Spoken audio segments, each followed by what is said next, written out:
Okay, first of all, can we love on that video for a second? I mean, you've got Sam with the voiceovers, you've got Carter with the acting, okay?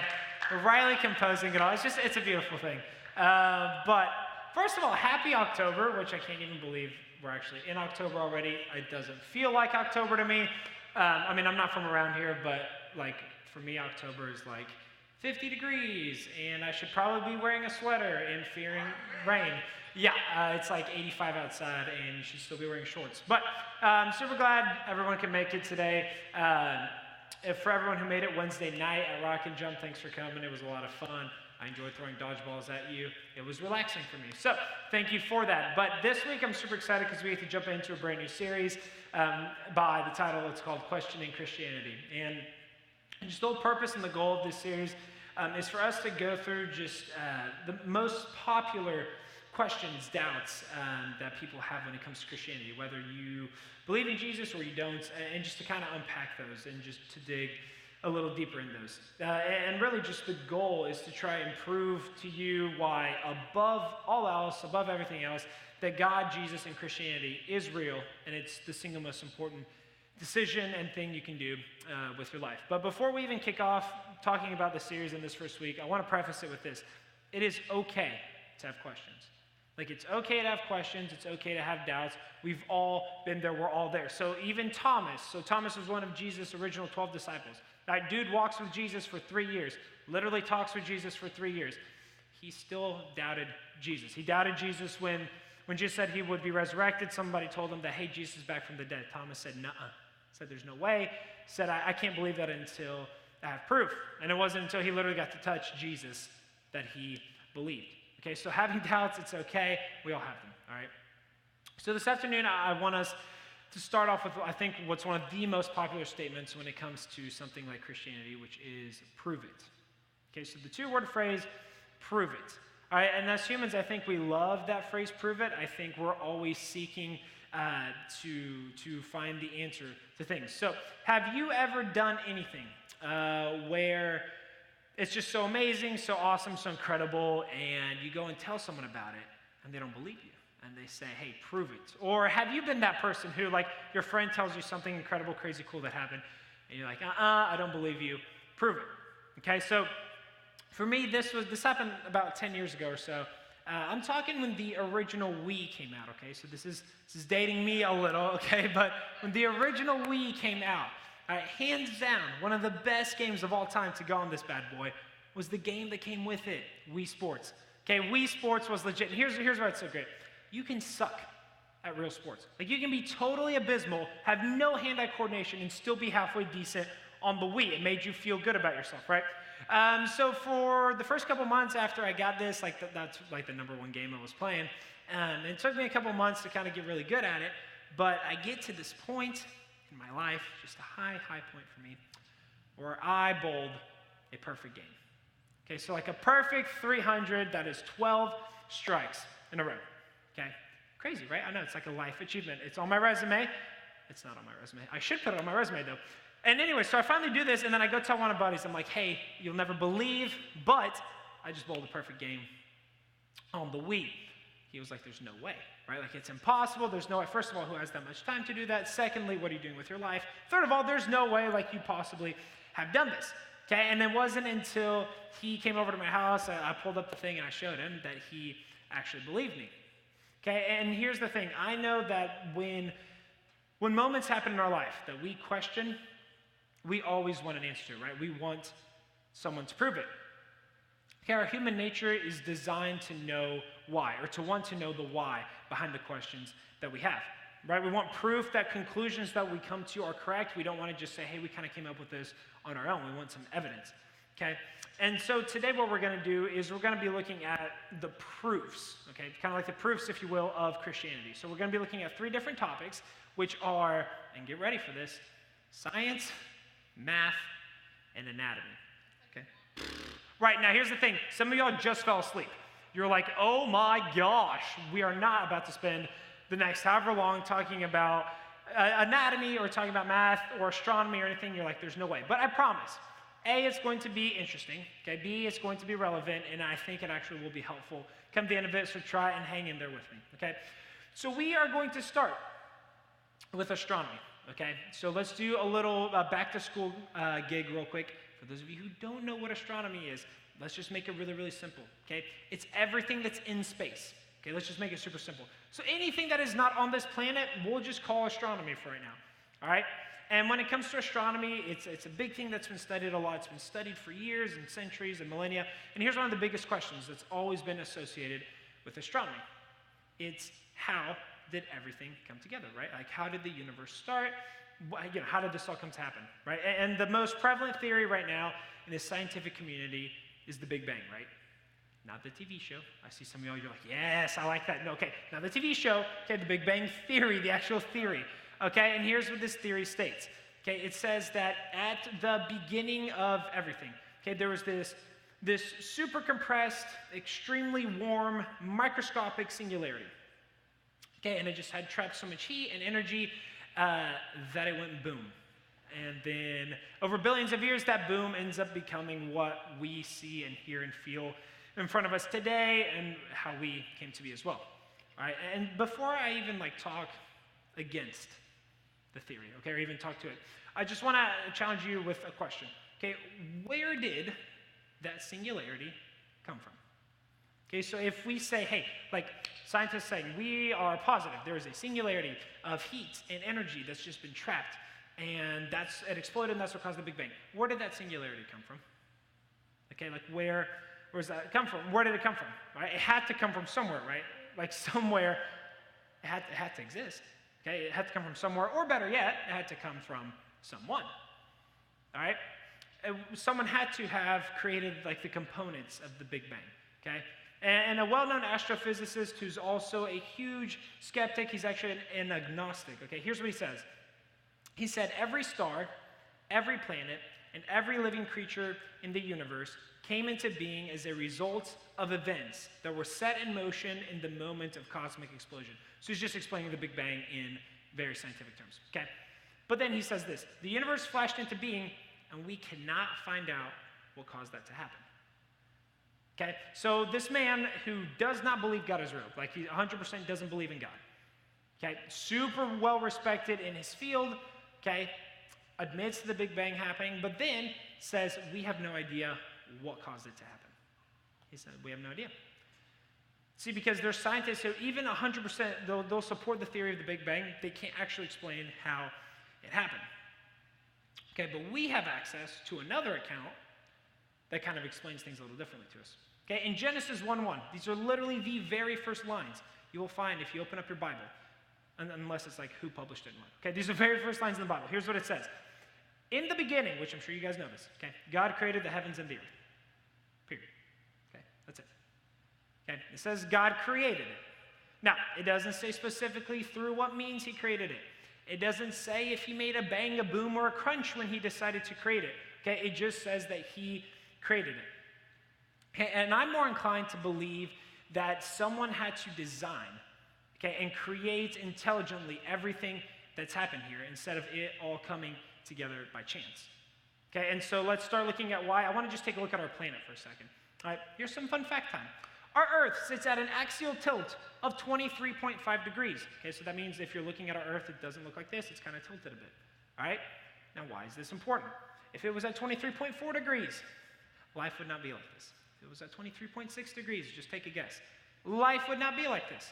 Okay? If there was just a minor tilt to the shift of our Earth, okay, life would not exist. So there's no way that's an accident. Right? Our Earth is 93 million miles from the sun. Okay, I'm telling you, fun fact time for days here. 93 million miles from the sun. If it was any closer, we wouldn't be here. We would not be here, okay? We would be not alive. We would be very molten lava or something, okay? If we were farther than 93 million miles, we would all be a piece of ice, okay? There's no way that's an accident, right? Our Earth, okay, travels 67,000 miles an hour going around the sun, okay? 67,000 miles an hour. And it keeps us perfectly in the orbit that's the perfect distance, okay, that gives us life. Okay, there's no way that's an accident. All right, our Earth has an extremely unique atmosphere, okay? The composition of the percentages of the gases that are found in the atmosphere are unlike anything else. If our planet was a different size, we couldn't have life here. Okay, if that components, the mixture of those components would be any different, we couldn't have life here. That's not an accident. Right? I don't know about you, but I can't just look up at the sky and see stars, constellations, the moon, whatever's out, and just not think, man, something, or better yet, someone had to come up with this. Right? And the truth of the matter is someone was behind it all, and it was God. Okay? And contrary to popular opinion, science doesn't disprove God. Okay? Science actually supports the truth about God. Okay? Science supports God. It proves us that there's details that are as intricate and precise as the ones that govern our planet, that there's no way that many of those could be by accident. It's just too complicated. Okay, so now on to math, which is everyone's favorite subject, right? Yes, okay, perfect. So when it comes to Bible and the proof of God, math is actually extremely, extremely important to it. Okay, so first of all, the probability of life as we know it, so everything you see around here right now, coming from the Big Bang, so let's stick with that theory for a second, okay? It's extremely low. Okay, a very conservative, okay, measurement or estimate is that life forming randomly, the way we have it, is 1 in 10 to the 40th power. Okay, so that's like 1 fraction bar, 10, and 40 zeros, or 1 and 40 zeros, okay? So to put that in perspective, here's just a great example for you. It'd be like you take a grain of sand, okay, from all the sand that's on the earth, okay? You mix it all up, you put it in a giant bowl, whatever. Take out a grain, okay? Put a little Sharpie mark on it so you know which one is yours. You put it back in the giant bowl. You mix up the giant bowl. And then you were to select back out your grain of sand twice in a row. Okay, and that's our lowest estimate. Okay, so here's something more specific. This guy by the name of Dr. John Morton, okay, he calculated that the odds a single large protein-based molecule, okay, which is what our building blocks are of life, can develop by chance are 1 in 10 to the 113th power. Okay, so take a look at this slide for a second. I thought I'd do something fun for us, okay? Potentially. There we go. That is 113 zeros. You can count. I literally sat there and just hit 0 113 times. It was really boring. All right, but that is the chance, okay, that's the probability that life, our molecules, developed by accident. Okay? So mathematicians describe anything that's smaller than 1 out of 10 to the 50th, so 50 zeros, as a probability of nil. And here's what the fancy word of nil means: 0. Okay, it means it's not possible. It means it's not going to happen. And that's 10 over 50 zeros. Okay, this is out of 113 zeros. Okay, so how can we, as logical people, reasonably assume there's no intelligent design or purpose to creation? Okay, the chances of it are ridiculously low. Okay, they're practically 0. So no good mathematician, statistician, logical person, you name it, can say, it just can reason with sound logic that this all happened by accident. Okay, not with the odds of 1 to the 10 and the 40th, especially not 10 to the 113th. Okay, so someone believes, okay, get this, so someone believes in evolution from the Big Bang Theory, okay, that everything came to life as it is right now from there. Okay, they have to literally accept the impossible. They have to accept what is statistically impossible. They have to accept that happened. Okay, which is the same amount of faith, maybe even more, than someone has to believe that God exists and he created it all. Okay? Because if they believe in the impossible of the Big Bang, then they should be able to believe in the impossible of God. Okay, math is also found everywhere in nature. Okay, this is something we talked about a couple weeks back, and it almost looks like it's a blueprint, okay, to how our world kind of runs. And I love this quote from Galileo, okay, famous astronomer. He said, "The book of nature is written by the hand of God in the language of mathematics." Okay, so math is all around us. It governs everything we do. It's everywhere in nature. Okay, so here's a couple examples of just really important yet basic math that we find everywhere. Okay, the speed of light is always constant. Okay, it's a very giant number, but it's always constant anywhere in our universe. You look for it, it's there. Okay, anywhere in our solar system, it's there. The Pythagorean theorem, okay, it's always true. For those of you who either haven't gotten to this yet or you learned it and then decided you weren't ever going to use it again in your life, so you moved it out of your memory books A squared plus B squared equals C squared, right? It's always true. But why is it always true? Like why is it not something else? Okay, why is that always true? Okay, we have a gravitational constant on Earth. Okay, it's 9.8 meters over second squared. Okay, so that means anywhere on like the surface of our Earth, we have the same gravitational constant everywhere we find it. Okay, what would happen if that number was different? What if it was like 19.8 or 0.8? Right, why is it exactly the way it is? Okay, this guy, his name is Dr. W.H. Thorpe. Okay, he's a professor at Cambridge. Here's what he says. He says, the likelihood of life occurring by chance is fantastically improbable. That's a nice scientisty way of saying it's practically not possible. Okay, he says, the spontaneous formation of life violates the second thermodynamic law, which states that all closed physical systems, such as the Earth, tend toward a state of maximum disorder. For those of you who have not taken thermo yet, don't do it. It is a terrible, terrible thing to do to yourself. However, if you ever have the opportunity to take it, you will learn about this law. Here's what this says. Okay, it says, logically, everything should tend toward chaos and disorder. Okay, like the natural formation of things tends towards chaos and towards disorder. Okay, so when left on its own, the universe drifts towards a state of disorder. Okay, but our universe, and specifically if we're looking at our Earth, it's organized. Okay, it's governed by these laws and these rules of math. Okay, and that should not happen by chance based on that law. Okay, so here's a conclusion we can come to, okay, is that there's more mathematical probability that God exists than that he doesn't. Okay, there's more mathematical probability that God should and does exist than if he doesn't. Okay, someone had to design everything, had to set everything in motion. Okay, it can never have happened on its own. All right, so last thing I want to look at is anatomy. Okay, so I want us to look at ourselves as humans, as just who we are, okay? Specifically our human body. So how many of you have studied anatomy? Anyone?